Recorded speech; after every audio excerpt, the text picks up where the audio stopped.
Alhamdulillah, kita hari ini melaksanakan kegiatan penebaran bukan hanya benih ya, tetapi penebaran ikan yang asalnya dari situ Cisanti, yang awal mulanya adalah program Citarum Harum, dan dirasa situ Cisanti sudah cukup memadai, ditabur ikan sekitar 3 ton.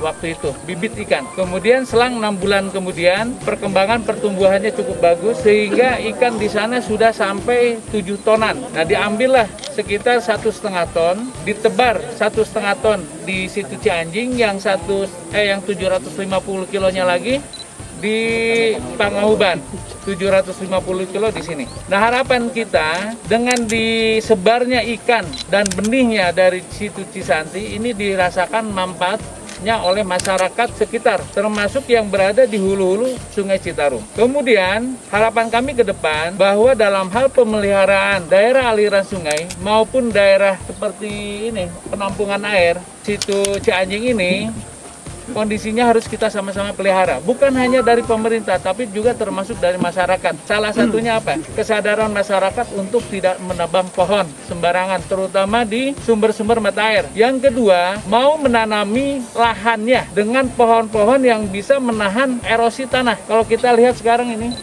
dari mulai badan situ, pinggir-pinggir sungai, maupun juga lahan-lahan masyarakat, banyak tergerus oleh air, terutama pada saat hujan, sehingga kerugian masyarakat akan kehilangan potensi tanamnya karena tanahnya tergerus oleh air.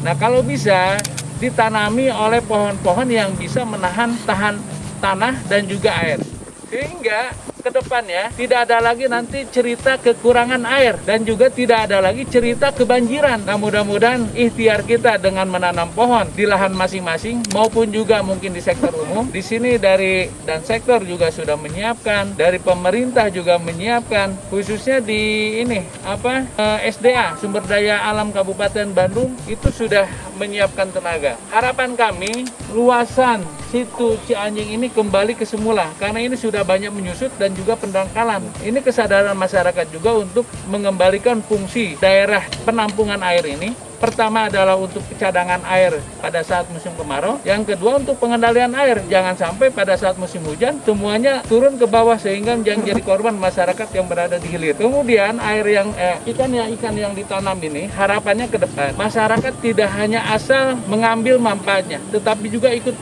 memelihara. Misalnya kategori ikan seberapa besar, mungkin nanti Pak Kuhu yang bisa menentukan. Kemudian berapa banyak masyarakat yang boleh mengambil. Bukan kita tidak boleh, hanya tolong dibatasi sehingga keberlangsungannya ini tidak hanya sesaat. Kalau misalnya saat ini kita tanam 750 kg, kemudian kita berlomba-lomba, tidak diatur setiap orang ambil semaunya sendiri, tentu ini tidak akan bermanfaat banyak.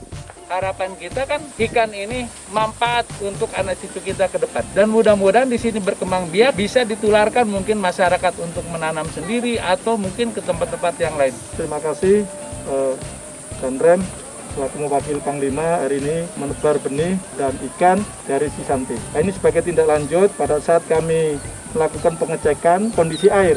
Kondisi air pH-nya sudah tidak bagus dan tidak layak untuk diminum masyarakat. Setelah itu masyarakat juga mengadu air sudah amis, jadi sudah bau. Sehingga kami melapor kepada Panglima, juga kepada Pak Bupati untuk tindak lanjut. Hari inilah tindak lanjut. Sebenarnya target kami 2 ton, tapi karena kemarin cuaca cukup ekstrim, sehingga baru dapat 1,5 ton. Nanti untuk berlanjutnya kami akan tidak lanjuti.